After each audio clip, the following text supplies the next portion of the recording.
All right, guys.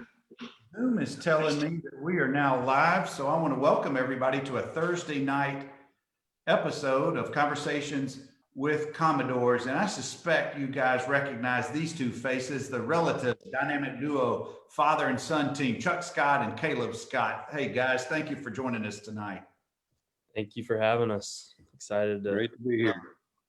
Oh, it's absolutely my pleasure. And guys, I know you know their stories. We're going to get into it for a little bit, but Chuck, of course, all SEC, All-America wide receiver in the early 80s, played with some outstanding quarterbacks. Caleb came, 2014, 2017, also played with some outstanding quarterbacks, but vastly different experiences, different generations. And we're actually going to figure out which one of them was the better wide. Well, we won't go there, but we'll just talk about some good stuff along the way. So thank you guys for stepping in and sharing some time with us tonight.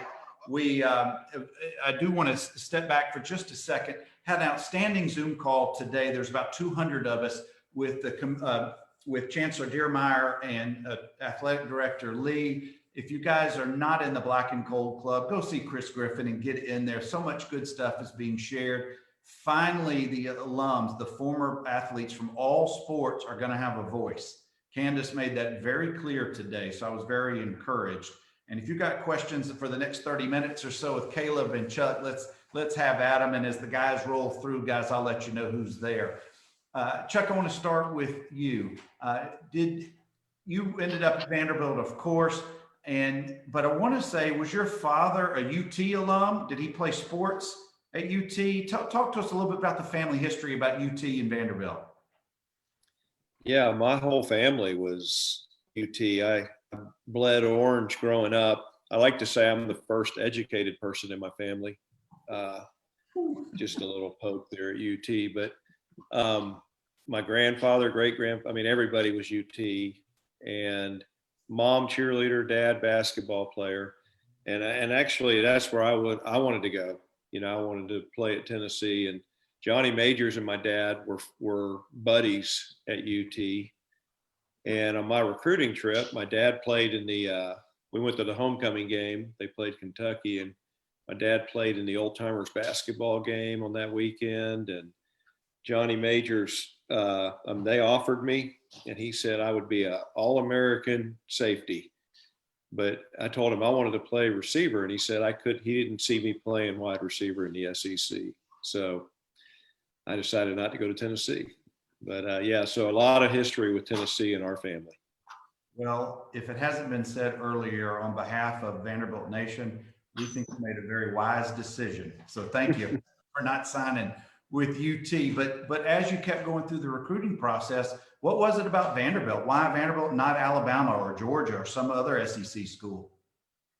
Well, it really came down to I committed to Florida State. I was from Florida, Orlando. And on National Signing Day, my quarterback, Bob Capobianco, had signed with Vanderbilt. And I were committed to Vandy, and I had committed to Florida State, done the letter of intent before my senior year. So that kind of gets the recruiting over with. Little did I know, or even my high school coach, that the letter of intent was not a binding contract. And Florida State called me on National Signing Day, said they had a chance to get this running back out of Valdosta, but he would only come if his receiver came with him. And they asked me to be a preferred walk-on and guaranteed me a scholarship next year because I had the grades and I was in state. It wouldn't cost me anything. And all I heard was they were taking my scholarship away. And I didn't know what to do. My dad was out of town. I thought I wasn't going to ever go to college. My whole life was over. And my high school coach was there with me. And Bob Capobianco called Coach MacIntyre. And I ended up talking to Coach MacIntyre for an hour on the phone. And he prayed with me. It ended up being this Vanderbilt in my house, because of Tennessee. Vanderbilt was kind of a joke. We didn't, it wasn't even considered that I would go to Vanderbilt. So it was really hard to all of a sudden be like, am I going to go to Vanderbilt? But MacIntyre just did an amazing job of, praying me into Vanderbilt. And I hung up. I mean, I told him at the end, well, Coach, if you'll have me, I'll come to Vandy. And so really at the last minute, I had my Florida State jersey, and Bob had his Vanderbilt jersey, and what he gave me his Vandy hat. So he held up his jersey, and I used his hat, and that's how we did our signing day picture for the paper. So it was the last second, and it was not my plan, but I wouldn't trade it for anything. Looking back on the 4 years, but at the moment, I definitely was shocked by it. Wow. I never knew that story. That's awesome. Caleb, did you know all of that story about how quickly things changed? I did know that story. He told me it. Pretty wild. But you know, him going to Vanderbilt helped spark a black and gold family, and we all grew up watching Vanderbilt football. And you know, it's a big not the main reason, but a big reason that I ended up going to Vanderbilt too. So I was going to ask you about your journey and how much of an influence was with your grandfather and your grandmother at Tennessee and your dad at Vanderbilt and having all his success on the field. How much of, I mean, was there really any other school that you had considered or that was really pushing hard for you? yeah, so my recruiting process, it all kind of happened pretty late for me. Kind of crunch time to signing day. I got a bunch of bigger offers that I didn't really know what to do with. The biggest one I had was TCU, and I was pretty confident, and I kind of verbally committed to them. And then, but once you get one of those big schools to take a chance on you and finally give you that offer, all the other teams that have been talking to you finally extend that offer. It just takes one. And so it really was like one day I got like 6 offers from bigger schools. And so yeah, I didn't really know what to do with it. And Vanderbilt was one of them. And Vanderbilt was kind of always a school that I dreamed of going to because, you know, my dad played there. My mom went there too. That's the main reason I went, because my mom went to Vanderbilt, not my dad.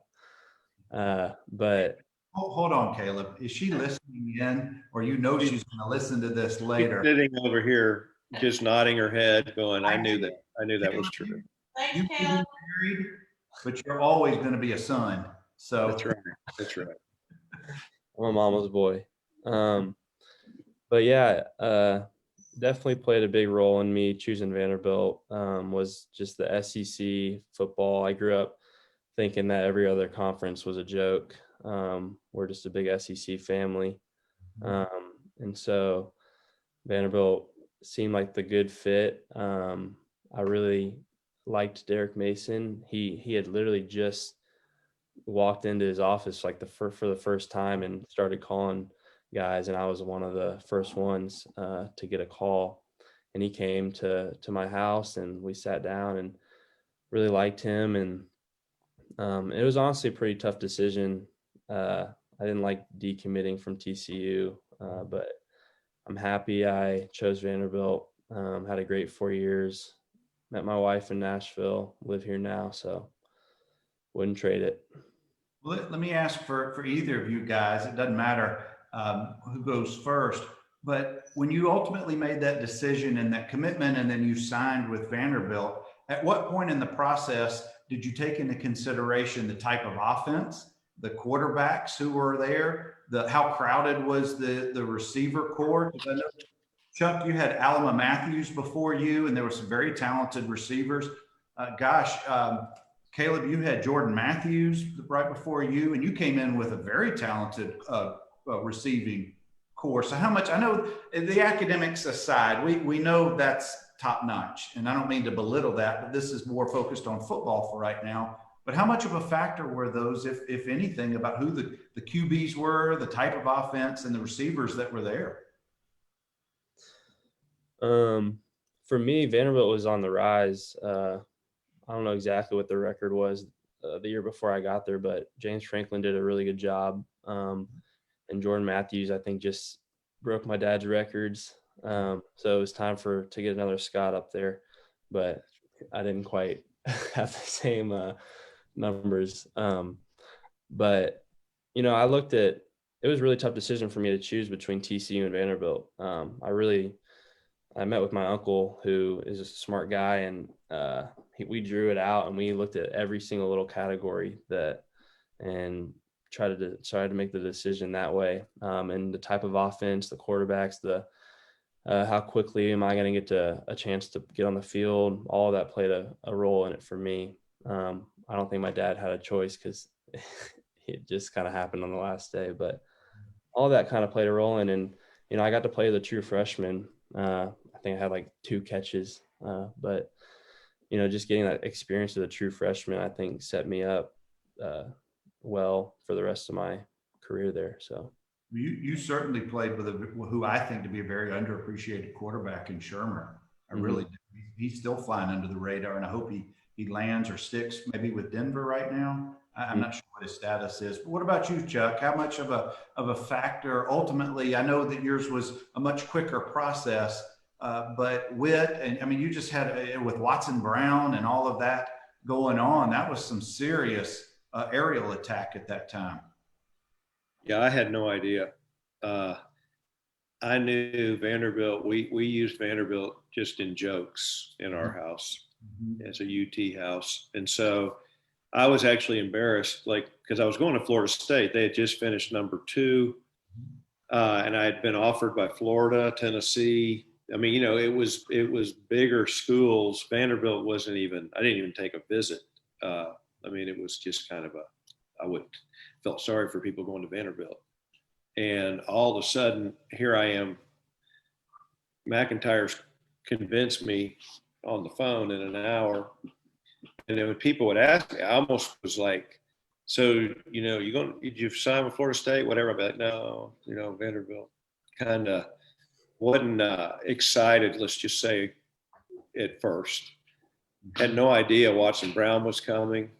Had no idea that we were putting this offense. We were front runner, you know, us and Stanford and BYU were just changing the whole statistic, you know, world with throws and 4 and 5 receiver sets. I remember Georgia, you know, trying to figure out how to cover us with 3 big giant linebackers, you know, and going, what do we do with this, you know? And Norman Jordan's our tailback, and he's, you know, 5'1". I hope he's listening. He usually is. You know, here we got this little tiny tailback and this, you know, little tiny quarterback, and we just spread people out. They just didn't know what to do with it. And it was so fun. And Watson taught us, I mean, we were read and run before it was in, you know, I think he invented it. I mean, our routes were dictated by the defense, and that's how football's played today. But we were doing that, you know, back with Watson. He was introducing that, and that's why people couldn't stop us. It was so much fun, and so I didn't really know going in, you know, what my competition was. I didn't get to play. Caleb outdid me his freshman year because I only played special teams. But my junior year, I broke in at the flanker position, and Big Al Matthews, you know, was there, and Phil Roach. Wayman Buggs was there my freshman year as a receiver, but you know, Phil was kind of my mentor, took me under his wing, and Big Al is one of my great friends. I got to coach his son in high school, which was a real treat, you know, an honor to get to do that. So, yeah, I didn't know what I was getting myself into, but I walked into the perfect storm as far as a receiver and getting opportunity with what Watson did, and then Len Amity came in and did just continued it. So that was a blessing for me as a receiver. Wow. Well, before I ask you the same thing, Caleb, I got a whole bunch of folks who've rolled in. I want to give some shout outs to OJ Fleming, Jim Aguiano, John Donardi, Larry Leathers, Dwayne Jones, Brian Gruber, Carl Allen, and several more. So thank you guys for stopping by and talking with Chuck Scott and his son, Caleb Scott, 2 wide receiver extraordinaires for the Commodores. Caleb, let's talk about your adjustment period. In high school, did your offense, were y'all a wide open throw in, or were you running, or how much of the college game were you used to from high school? And then talk about your adjustment period going from high school now into the best conference in the country and trying to adjust to everybody being good. Mm-hmm. Yeah. I was lucky to go to a really competitive high school in Georgia, North Gwinnett.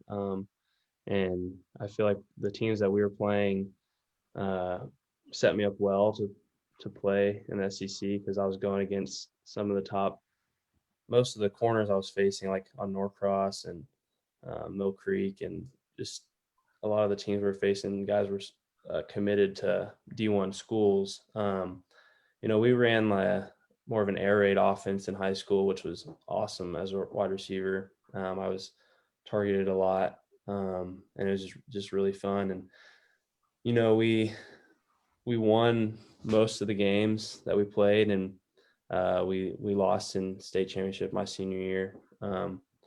But I had a great high school experience that I think set me up really well to play in the SEC.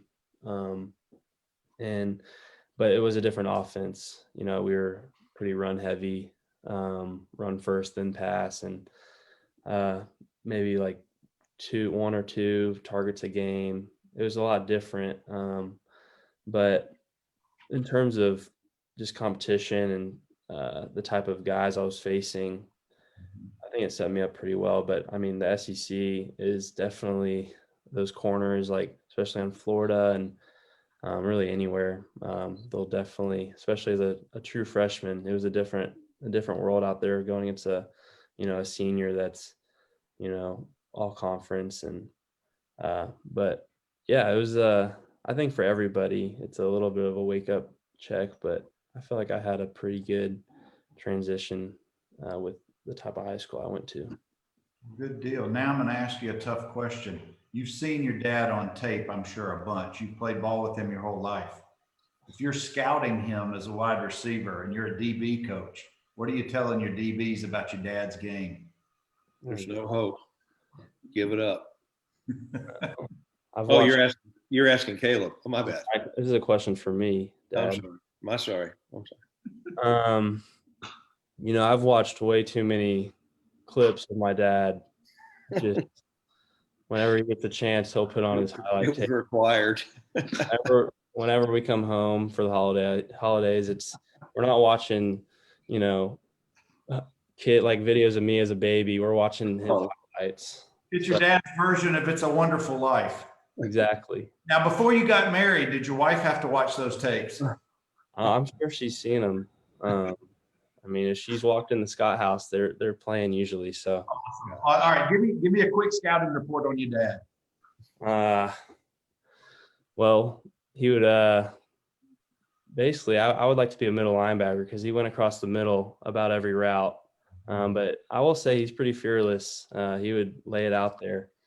But if I'm playing DB like Caleb Scott against him, I'm probably pressing him because I'm not afraid of him beating me deep.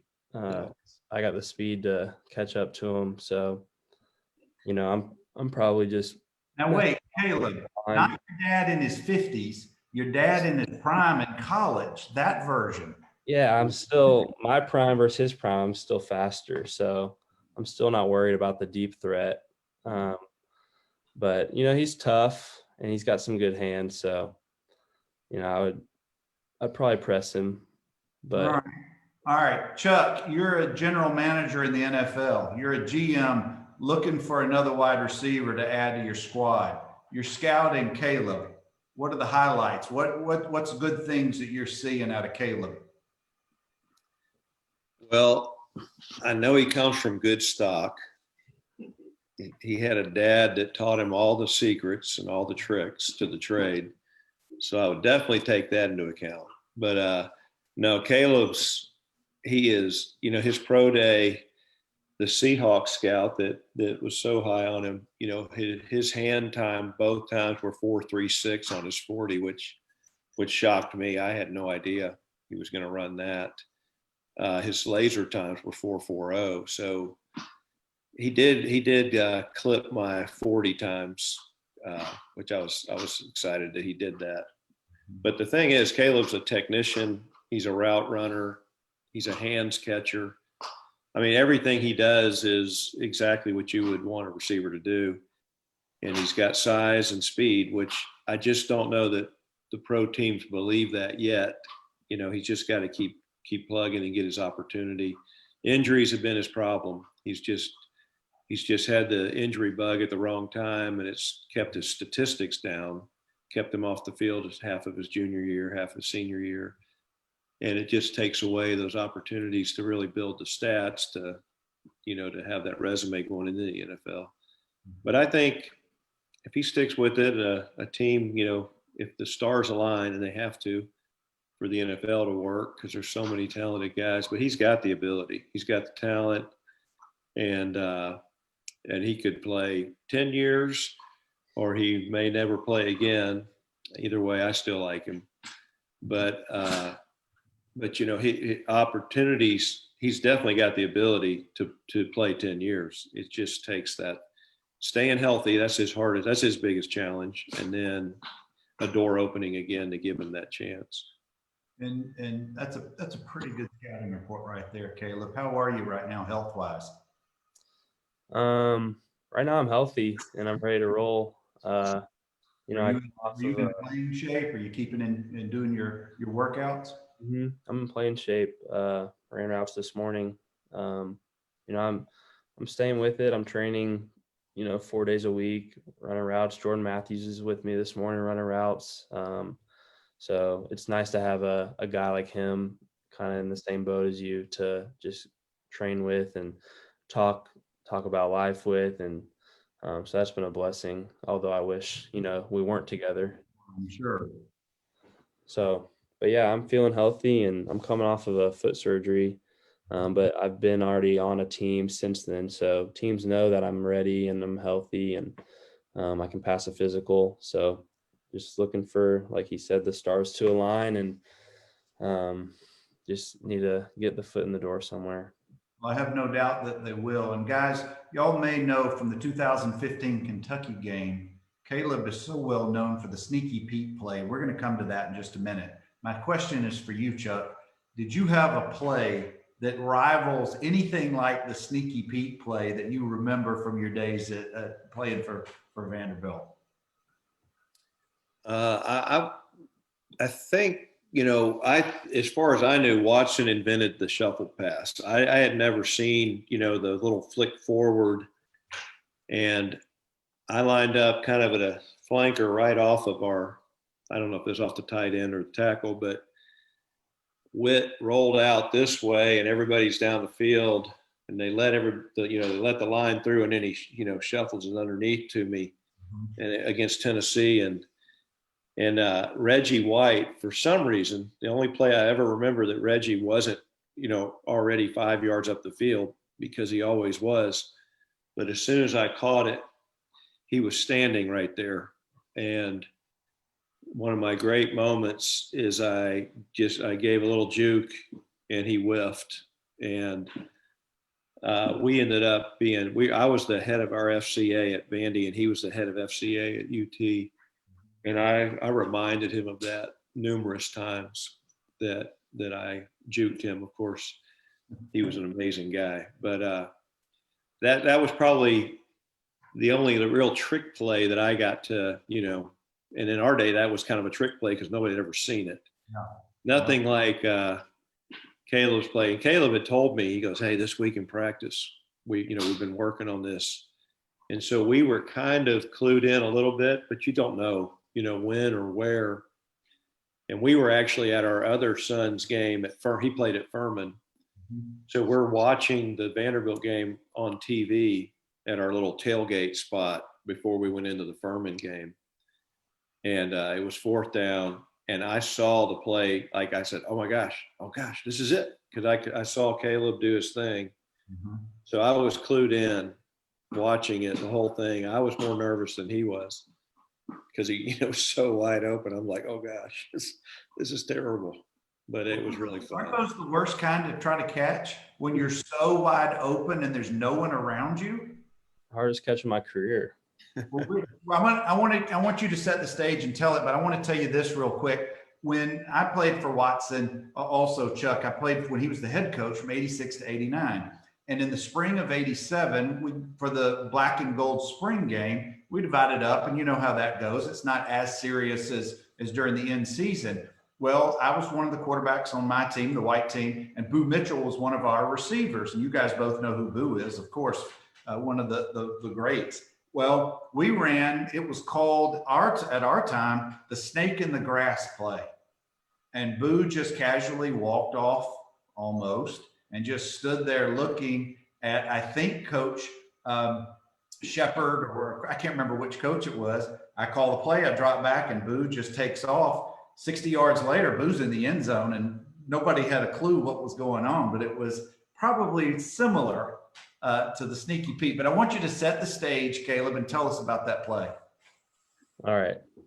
So I got in trouble once because after that game, I was in the press conference, and I know Larry Leathers is on here listening. He's probably going to laugh, but I told the media, basically, I gave the play away so that we could never run it again. And Coach Ludwig was furious at me, and it was tough. But I know since we're all former players, and this is kind of private, that we can. Statute of limitations is long gone. Yeah, that's right. So, they introduced the play in practice, and all I remember is that it was so important that when we called the timeout and everyone gathered on the sideline, all I had to do is walk back out and cross the numbers, and then I can go line up on the sideline, basically on the tick marks. But me crossing the numbers let the ref know that I was in the play. But we had to make sure that the other team didn't see me. So I kind of shuffled out there with the team and then just walked to the tick marks. And we had, I can't remember, I think we were in gold. So we had a bunch of, I was kneeled down on the tick marks, and we had a bunch of our team that were on the sideline kind of on a knee and just helping me blend in with them so they couldn't see me. And I was just like, please do not see me. And nobody lined up over me, and my heart's going crazy. And Kyle gets the snap, and I'm literally jogging at 40% down the field to catch it, and then just took off to score. But, it was fun to be the one to get to score. That a lot went into that. We repped it about every day of that week. And, I told my family about it. I was pretty nervous because I knew it was going to happen. I knew it was going to be wide open. I knew I was going to get a chance to score. So usually you don't get chances to think about plays like that. You just go out there and make them. But, I had way too long to think about that play. But I'm just glad I made that catch, and it was an easy touchdown for me. Fun. And he was this close to stepping out of bounds. I mean, if you watch the replay of that, when he does his kneeling thing, and when he stands up and he steps back to take off, if he's that much more, he steps out of bounds and takes himself out of the play. Wow.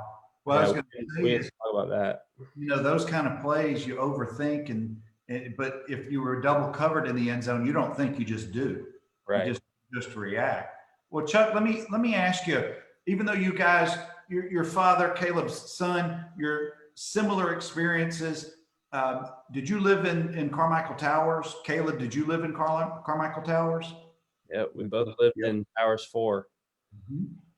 Now, I don't think they had renovated anything when I was living there compared to when my dad was. So now I think they're just a couple of them are knocked down now. Yeah, they're gone. Yeah. Well, Chuck, where was a fun spot for you guys to hang out, either on campus, near campus? Where did you guys go when you didn't have to deal with football and those activities? Oh man, when did we not have to deal with those things? It wasn't a whole lot of time because between studying and football, my buddies, like I said, I was the head of FCA, and John Patton and Phil Roach and Pierre Koshaki and John Wyndham, and I'm going to get now guys be mad at me if I don't say their name. I got to go through everybody. We would all Wade Smith. I'm starting thinking of names. People, the ones who would get mad. We just with the where were we go? There was a ping pong table somewhere, and we had some ferocious ping pong battles. But that was kind of, for me, we were all with football guys. Caleb got to meet a lot of other students, which was I think a great thing. But that was it. You mentioned Boo Mitchell, and I'll let Caleb answer, but Boo lives here where he coaches now at the high school actually, but I got to train Caleb up to like 8th grade. He would actually listen to me. And then, you get into high school and he doesn't listen to dad anymore. And Boo trained him. He and his brother, Boo was their personal trainer and coach, 9th, 10th, 11th, and 12th grade, which was a really fun deal. I see Boo all the time. Boo is, he's my boy's hero. And so we love Boo. So you mentioned his name, but all right. So Caleb, you can. Yeah, count me in the Boo Mitchell fan club. I've never met an individual more upbeat, more positive. Boo was on the show a few months ago, and I could have talked to him for 2 hours. I wouldn't have said a whole lot. Boo would have taken. I love Boo. I love his message and what he's doing to help the young athletes in the Atlanta area. Now, Caleb, again, your mom's listening, so let's figure out how you're going to answer the following. Yeah, you're right. And now I will say this. You played 2014 to 17. Your dad and I played in the 80s. The NCAA rules about how much time you could spend on the sport were way different back in our day. Leather helmets and all. There weren't the restrictions that you had during your time. Right. And I didn't get much non-athletic regular student experience, and I regret that. Talk a little bit about your non-football related experiences, some of the stuff that was fun and memorable. Yeah. Well, I was fortunate because I got to live with 5 other guys in towers. A tower suite, has 6 people. 5 of them, I was the only one that was on the football team, which was pretty unique. Not many of the guys were doing that. But I convinced one of them to come out and walk on as a quarterback, John Webb. And, he got to play in the spring game, but that was about it.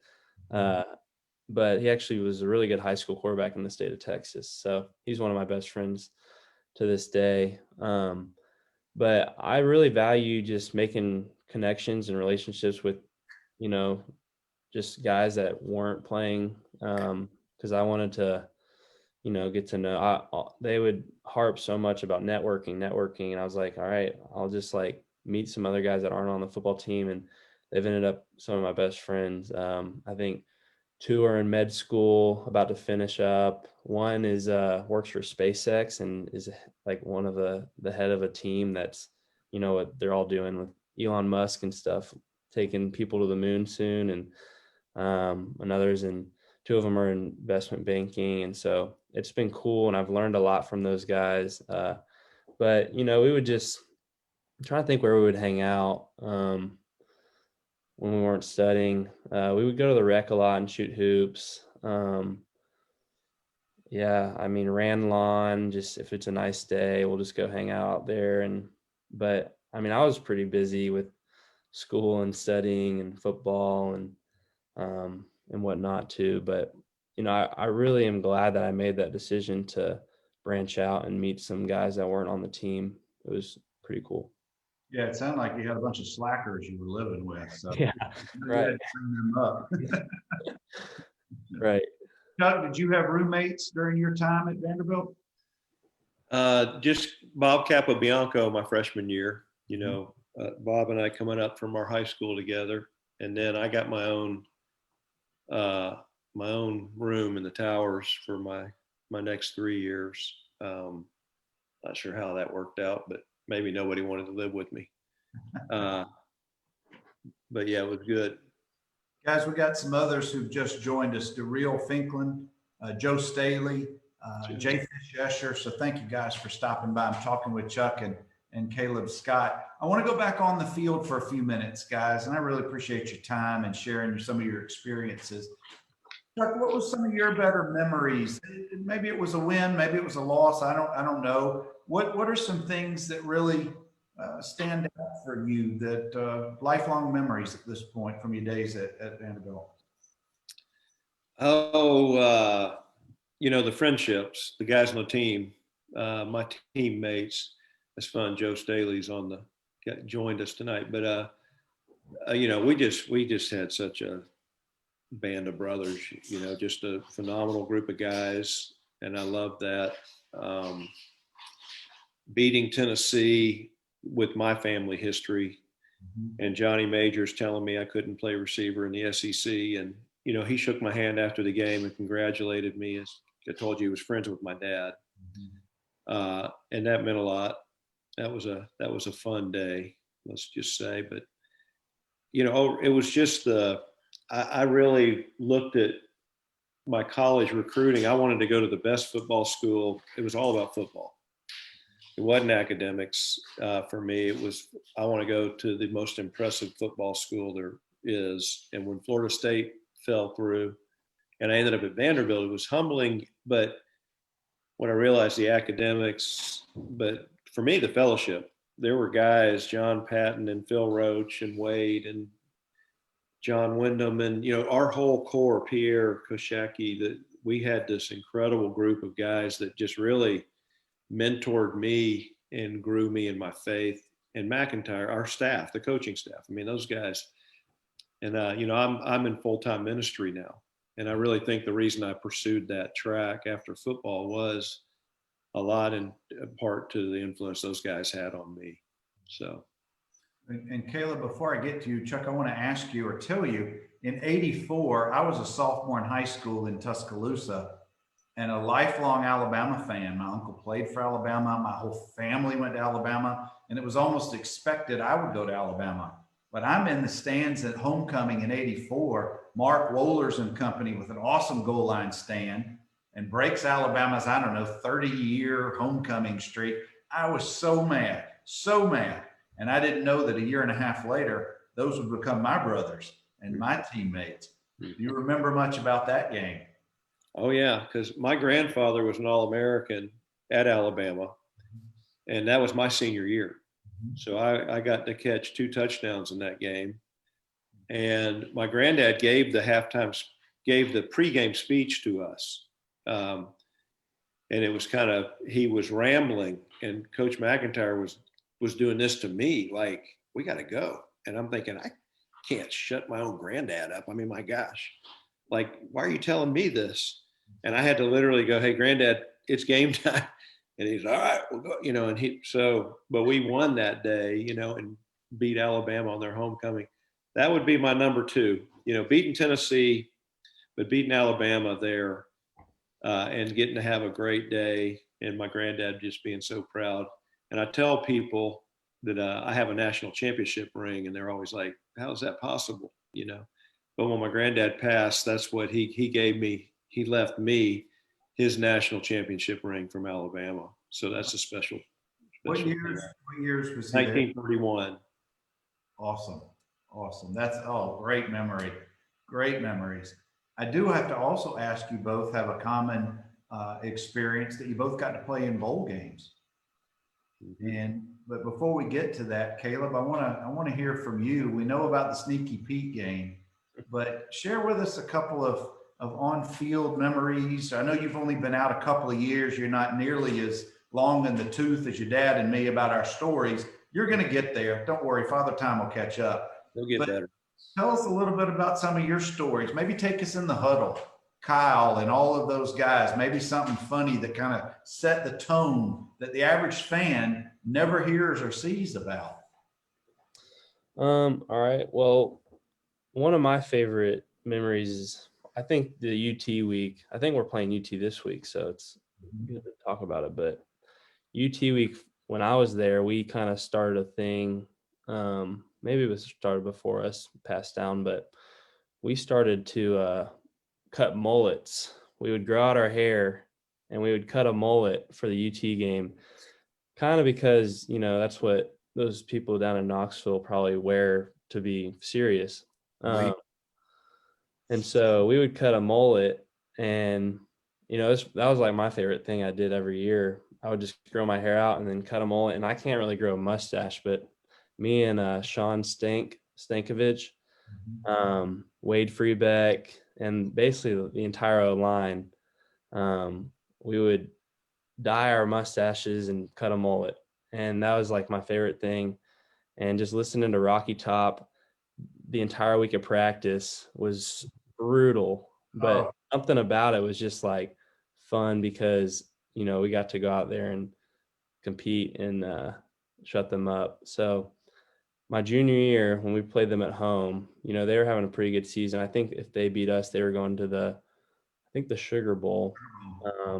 And a win for us would get us to bowl eligible. So a lot on the line. And, it was a big season for me my junior year. Kyle Shermer was playing really well too.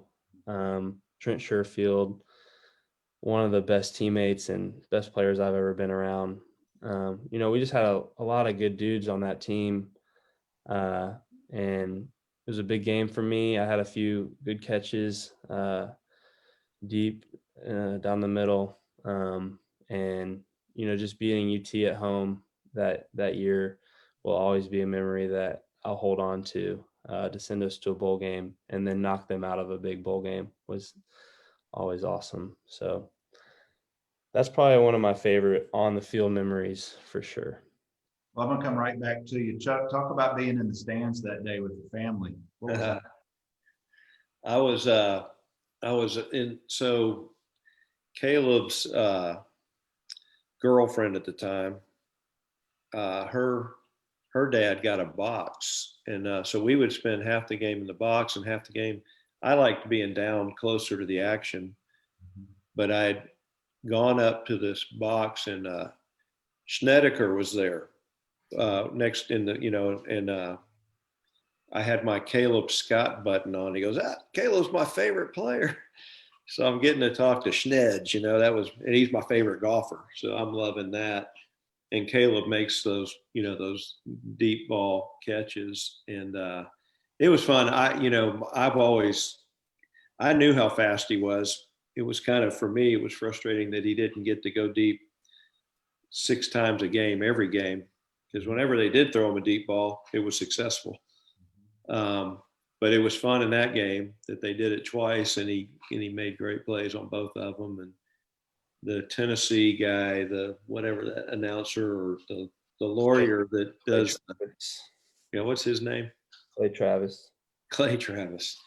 There's a buddy sent me a recorded thing going, when the white receiver from Vanderbilt that probably got a 1600 on his SAT is beating us deep. I mean, what is going on with the world? I mean, I can't, he was just on and on about the white receiver from Vanderbilt that got a 1600. So I texted him and said, the white receiver's name is Caleb Scott, and he only got a 1580, so, but that was a fun day. As a dad, it was a really fun day. I bet that was a fun day. And a side note on Clay Travis, and I'm not really a fan. I think he went to Vanderbilt Law School, maybe undergrad, but he just trashes Vanderbilt as much as he can. I quit listening to him. And this is for you, Chuck, and we're getting close to the end, guys, and I really appreciate your time tonight.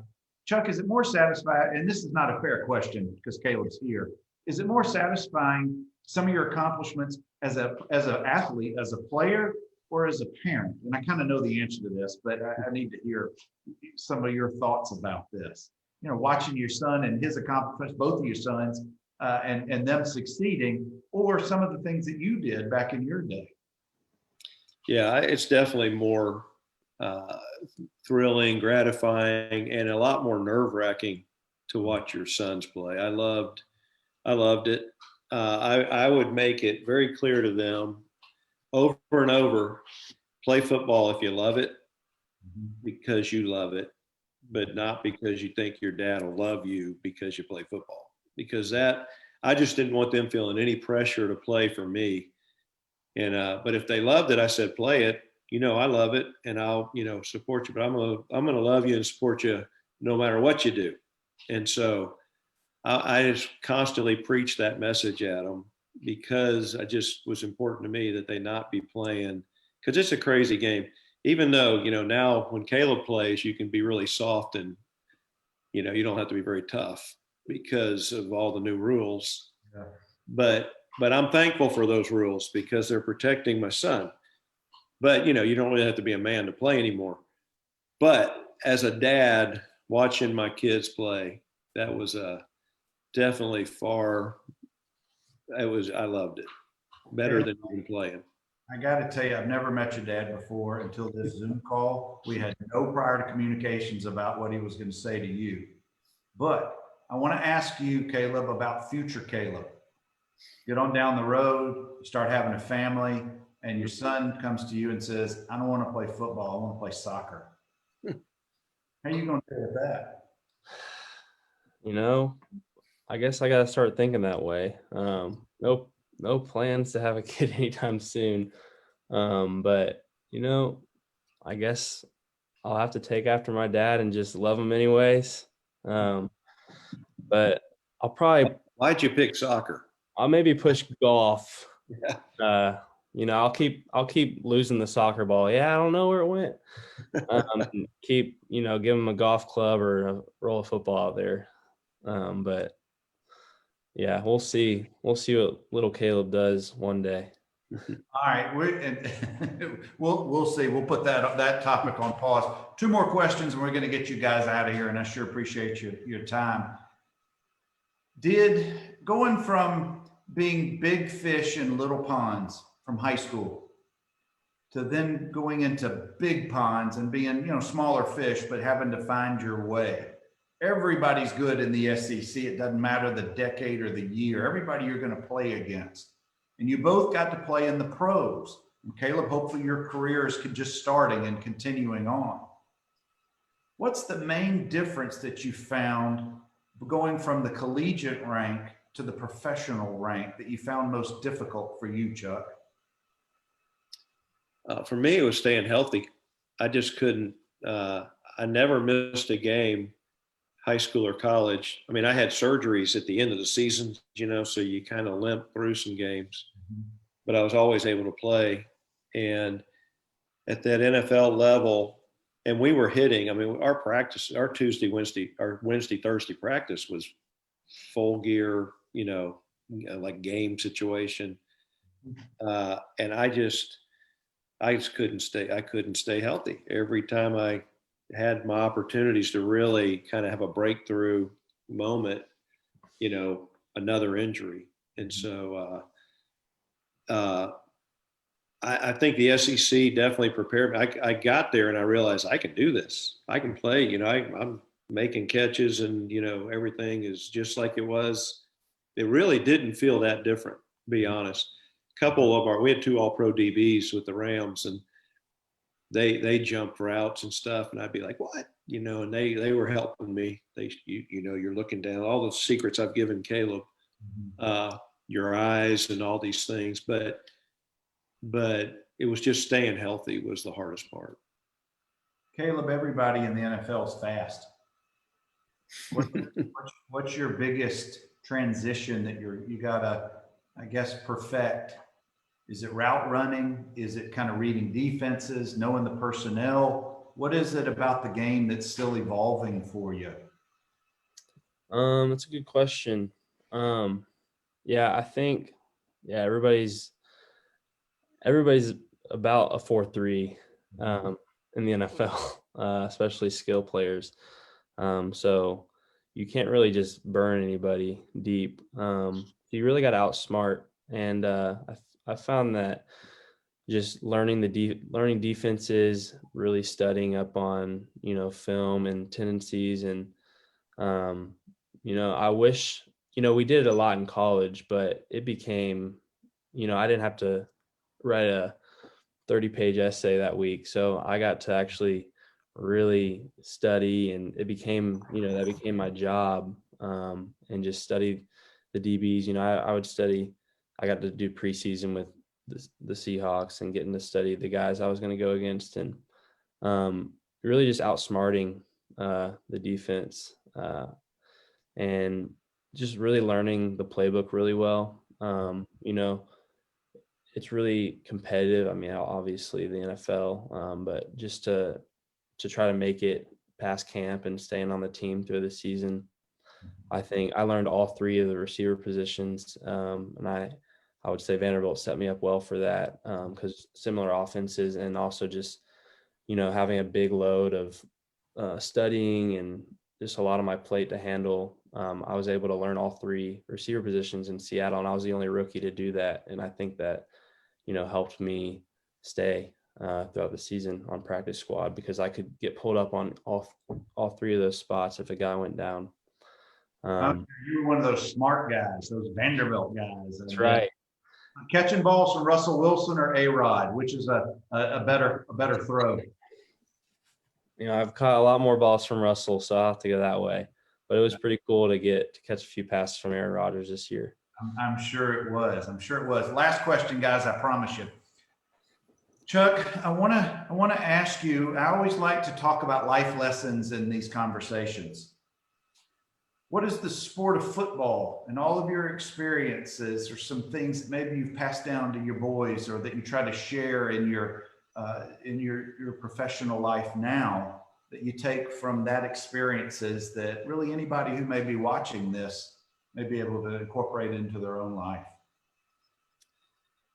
I think football teaches you everything: the teamwork, the hard work, the not giving up.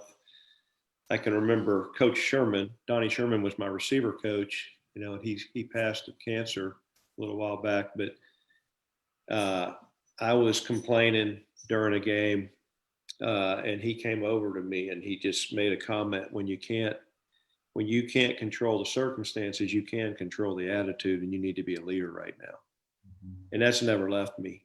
Never. That stuck with me my whole life, into situations where I don't control circumstances, things are going bad, but I do control how I handle it. And that was that moment. I don't remember the game necessarily, but I wasn't happy, and he knew it. And that's just one of those things I've carried through life. And many other, George MacIntyre, great words of wisdom from him. The teamwork, and really just to never give up. I mean, you just kind of learn. I have a coach in my ear, when I'm going, and Caleb and I both share a strong faith, in that, that voice I hear in my ear, I believe is the Lord encouraging me. And that's the voice I want to listen to. And I was encouraged in that through my time at Vanderbilt, through my time in football. I always had coaches that really encouraged that. So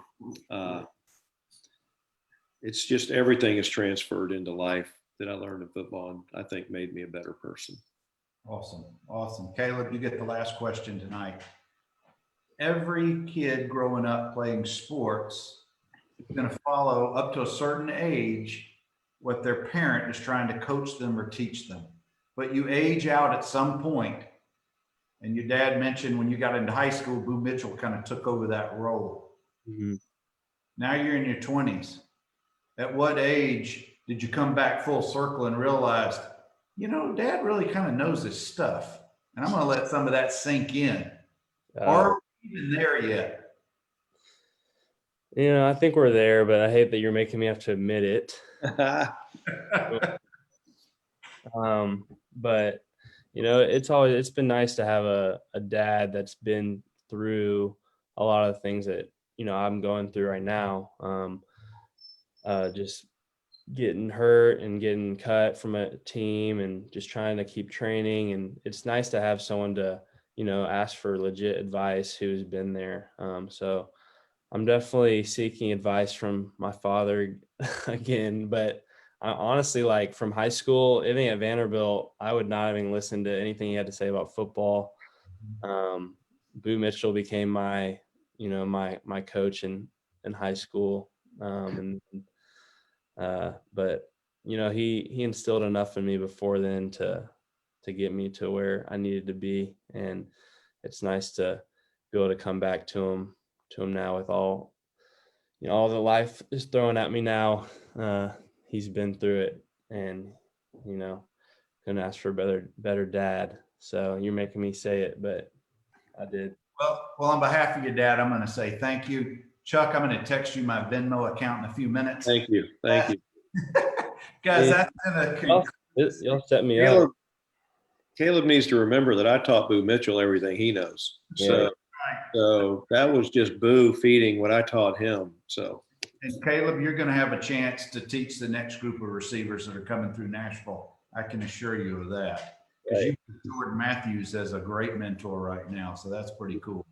For sure. Absolutely. Guys, Chuck and Caleb, thank you so much for spending some time chatting and going through your stories and just awesome life lessons and things. So thank you both very much. Yeah. Thank you. Well, guys, that's going to conclude us for tonight. Get into our Facebook group. It's really active, all kind of great discussions. You realize we had over 350 comments this past 2 weeks about what's going on with the positive, what I think to be positive changes with the administration working. It's called the One Vanderbilt model is what they're calling it. It's where Kirkland and the athletics department are finally on the same page. I'm very encouraged. Well, anyway, guys, y'all anchor down, be safe. We'll catch you next week. Thank you.